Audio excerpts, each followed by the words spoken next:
Hello dear viewers, I'm pleased that I am able to show you some new topics and products of the WAGO world in this new format, the WAGO Webcast. In this webcast we will present you the electronic circuit breaker and the advantages over miniature circuit breakers and the communication of our electronic circuit breakers. In the webcast you can live question and we can answer them directly.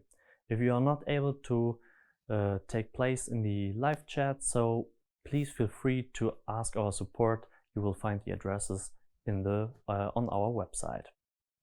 So to me, my name is Florian Kote and I'm the Business Development Manager for WAGO, the Division Electronic Interfaces. With this position, I support the sales department with special interface inquiries for customer requests. So let's get started.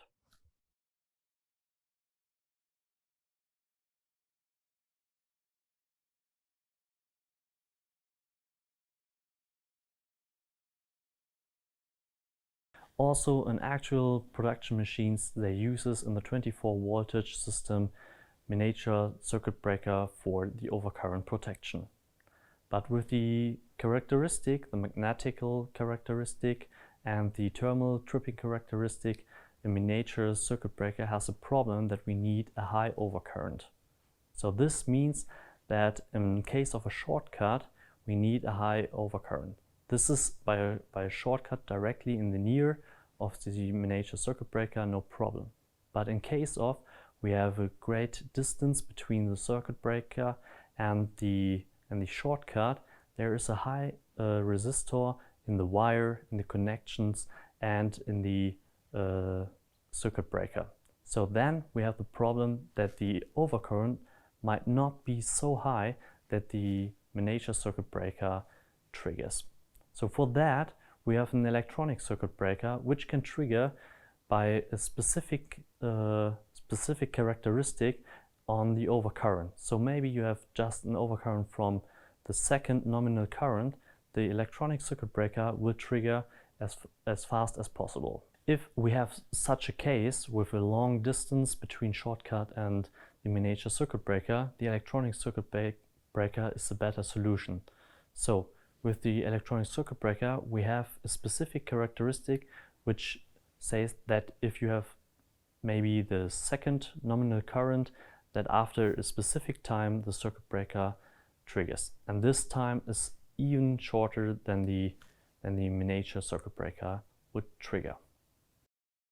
Here we have our pult, we have an I/O system, we have electronic circuit breakers and two different kinds of power supplies.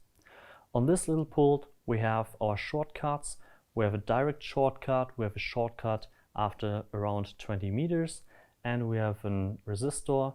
This resistor we need after that for the visualization on our WebViso. So first of all, I want you to show our shortcuts. So we have right now the direct shortcut directly behind the circuit breaker. So if we make a shortcut, we see that the electronic circuit breaker triggers. So and now here's the reset time. We have to wait, and after that we can reset the electronic circuit breaker. Now we will choose the 20 meters wire. So right now we have a shortcut after 20 meters. This is with the high resistance on the wire.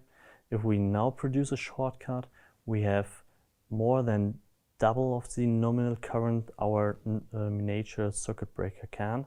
So it has a great time lapse for his trigger. And last of all, I will show you the resistance. This is the greatest resistor we have, and therefore we have round about 1.9 amp. So we saw right now what happens, how much current we have on which shortcut.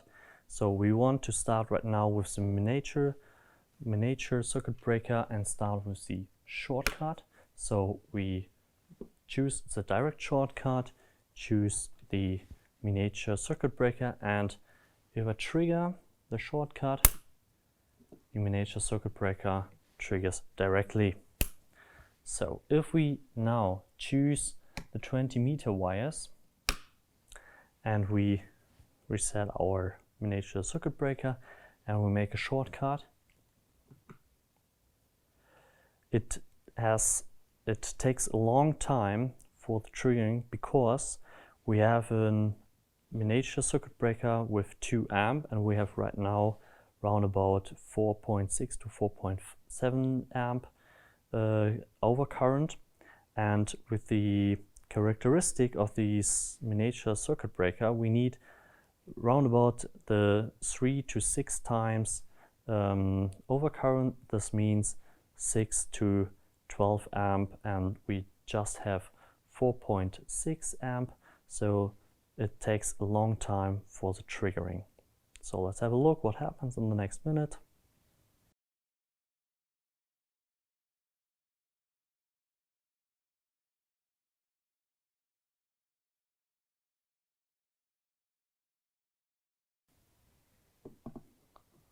So we see we have no trigger on the miniature circuit breaker. It depends on a longer time than also will trigger. But what we can now feel is that the cable gets really warm. So unless this is a bad case for your production machine, because then you can have a cable fire or the cable would burn. So if we switch now to the electronic circuit breaker with IO link, so we choose the direct shortcut, we make a direct shortcut, and what we see is that the channel number 1 triggers directly. The channel number 1 is also right now on 2 amp. After a short refresh time it flashes orange, so we can reset it and set it on. And now we switch to the 20-meter wire shortcut. So we have right now 4.6 to 4.7 amp overcurrent if we trigger the shortcut, and this means that after a short or definite time the first channel triggers. We saw that green light was flashing, so he gave us a signalization that the first channel has an overcurrent, and then he triggers.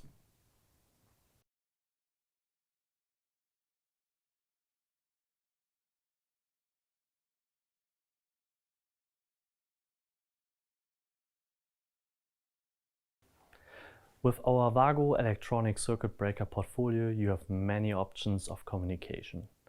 On our one-channel ECB, you have the option of a digital input and a digital output. Over the digital output, you get status informations like if it's set on, set off, or if it's triggered.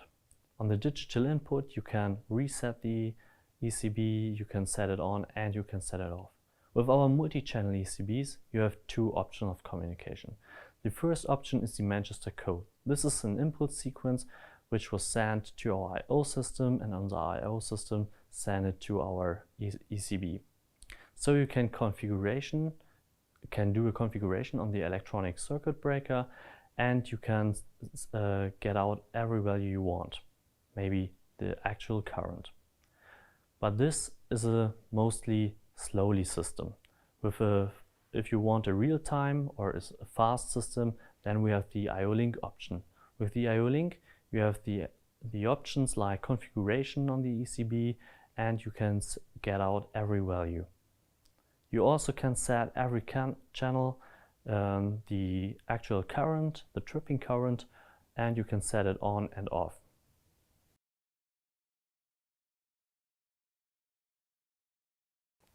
So right now I want you to show the communications. So we choose the electronic circuit breaker and we start with our one-channel ECB with the digital input and output. So, and right here we see we get the status, what it's happened right now. So it's right now off. So, and then we have the possibility to activate it. We have to write the configuration and then it's activated. Let's get back. So we choose the next electronic circuit breaker. Now the Manchester code. we would choose the 8-channel ECB. And here we have right now more informations, the actual current, and we have the possibility of configuration. So we can activate or deactivate the channels. Right now the third channel is deactivated. And now we will activate it, so I have to choose it and write the configuration. And now we have the impulse sequence, which was sent to our I/O system. And after the I/O system gets the information of the status, it will send the configuration we have done right now and send it to the electronic circuit breaker. This may take a little bit of time, but we will see right now.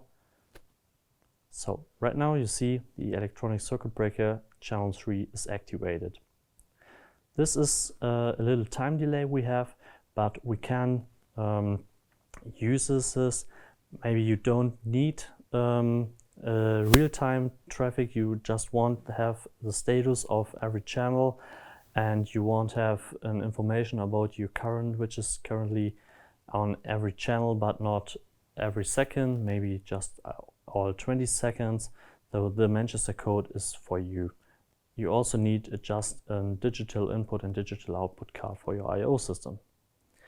If we go to the I/O link channel on the electronic circuit breakers, you see we have some more options. We have the status, we have the actual current, we have the current which is typed in by the channel, and we can switch it on and off and get also a status. And we can also write another current on which nominal current it should trigger. So right now we choose the 6 amp, so if we have an overcurrent over 6 amp, this channel would trigger. To the end of the webcast, I will show you the portfolio. This is the 1-channel ECB in the 6mm housing with the digital input and digital output for communication. And these are our 2 multi-channel electronic circuit breakers. As 2 or 4-channel electronic circuit breakers, you have this housing, that was the smaller housing, and for our 8-channel electronic circuit breaker you have the greater housing. On this you see we have the communication, the channel outputs, and the current and voltage input. I hope I could show you some new and for you relevant information for the electronic circuit breakers. Now you see me the speaker function to get with me in a discussion. For further questions, get to our website, ask our support, or find your local sales department. I thank you for your attention.